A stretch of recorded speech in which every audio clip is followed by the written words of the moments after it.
గంగా నది జన్మస్థలం అంటారు కదా. సో గంగా నది అక్కడ పుట్టింది అనమాట. సో ఆ ప్లేస్ కి వెళ్ళాలి అంటే మనం అరౌండ్ 18 కిలోమీటర్స్ మనం ట్రెక్ చేసుకుంటూ వెళ్ళాలి. 18 కిలోమీటర్స్ వెళ్ళడానికి, 18 కిలోమీటర్స్ రావడానికి అరౌండ్ 36 కిలోమీటర్స్ మనం వాక్ చేయాల్సి ఉంటుంది అనమాట.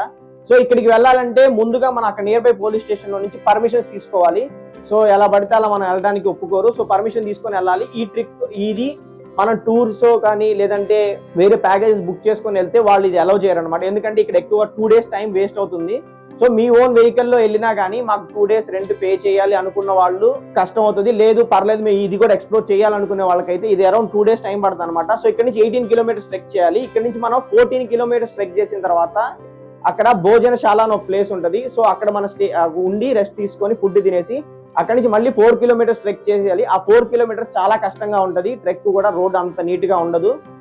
సో ఇక్కడికి వెళ్లే ముందు మనం ఏంటంటే ఇక్కడ టూరిస్ట్ గైడ్స్ బుక్ చేసుకోవాలి. ప్లస్ ఏంటంటే మనం ఏమైనా లగేజ్ ఏదైనా క్యారీ చేస్తున్నట్టయితే ఆ లగేజ్ మోసుకో రావడానికి కూడా వేరే పర్సన్స్ ఉంటారు. సో వాళ్ళని తీసుకొని వెళ్తే చాలా బెటర్.